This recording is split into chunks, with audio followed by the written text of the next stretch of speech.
Today's National School Walkout calls attention to the issue of gun violence in America's schools. This morning, our series, Issues That Matter, looks at how the safety debate and education issues are playing out in classrooms. With us now are two of the nation's top educators, Jahana Hayes. Back at the table, she was a 2016 National Teacher of the Year. You remember that day, Mrs. Hayes? We sure do. She teaches social studies at John F. Kennedy High School in Waterbury, Connecticut. And Shawn Sheehan is Oklahoma's 2016 Teacher of the Year.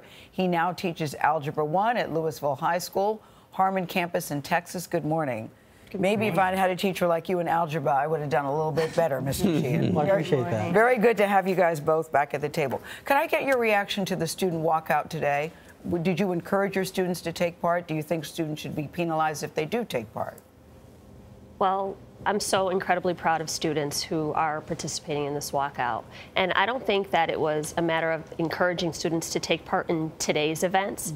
I think just as a history teacher, as a social studies teacher, encouraging students to engage in democracy. That's something we do every day. So to see them on their own decide that they wanted to elevate their voices in this way, I think we prepare them with the tools to do it. Now to see them practice that skill, that's what any teacher wants. So I stand with students. I'm proud of students to elevate their voices and be a part of this conversation. Mr. Sheehan?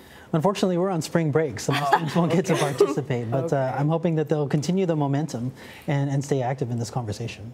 Now, both of your schools received shooting threats after the incident in Parkland.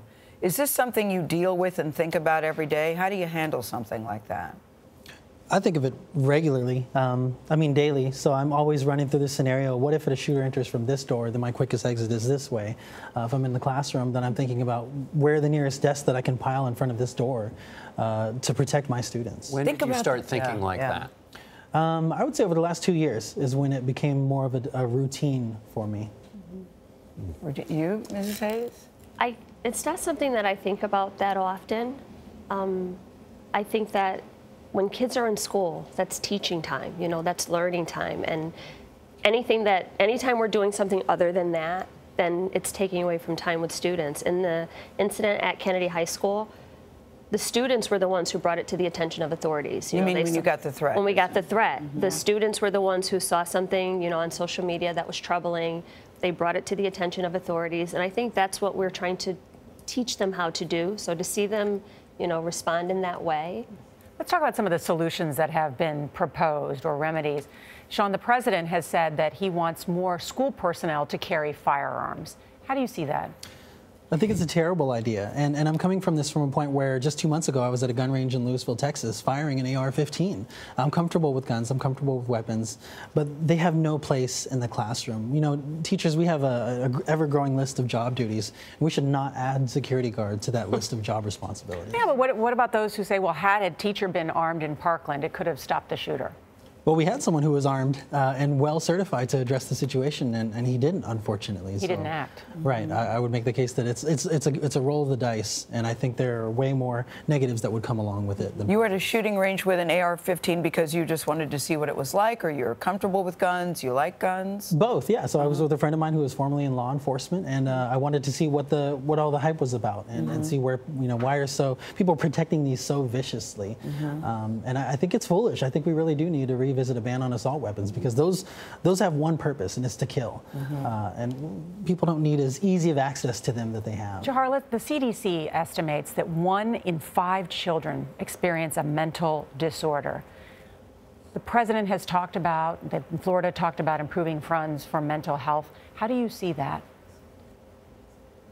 I think any improvement in mental health, it's something that we have needed to address for a long time, but I see that as a larger societal issue.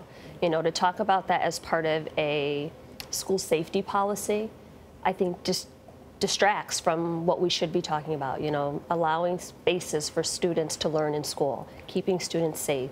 You know, we have social workers, so how about we increase the resources? You know, I'm in a school, an urban public school, where every time there's a budget cut, we start to cut resources to address things just like you just said, you know, and even to your last point. I know, but you're saying, I mean, teachers know how to teach. I mean, that's why there were other social workers who were supposed to address the problems that Nick Cruz had down in Parkland. Exactly. Yes. My husband is a detective. We have guns in our home. You know, but our roles are very different. We go to work to do very different things. Yeah. You know, I don't want to carry a gun. I want to stand in front of kids. I want to make sure that we create a space for them to learn.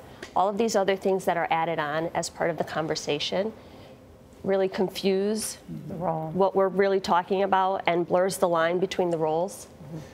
Shawn, you moved to Texas from Oklahoma. Yeah. Teachers in Oklahoma are, I think, the second lowest paid in the country. How, explain for people how that pay. I mean, it made you move. You talked about the growing list of duties. Explain the tension of the lower pay and all those extra duties. Sure. So, you know, they like to talk a lot about average salary. So for perspective, I have 6 years of experience, my master's degree, had the title of 2016 Oklahoma Teacher of the Year. My take-home pay was $1,800. My rent was $1,100. My daycare cost was $6. So you can do the math. I'm a math teacher. That's not going to work out. Yeah, we were looking at just oversized classrooms, a lack of resources. Over 100 school districts had gone to 4-day school weeks, and so once we had our daughter, we welcomed our first child. We didn't want to subject our own family to the crumbling, you know, infrastructure. What do you think as a teacher is a good range of pay for teachers, from what to what? I know it varies, but what do you think is a good start? Either one of you. It depends on the state you live in. Right, and I think that's part of the problem. It's municipal, so it like in Connecticut, a small state, but from one end to the other, the variables are so different, but this is still a profession. I worked really hard to be a teacher. I have a graduate degree, a postgraduate degree, really invested in this as a career. So the compensation needs to match that. Agreed.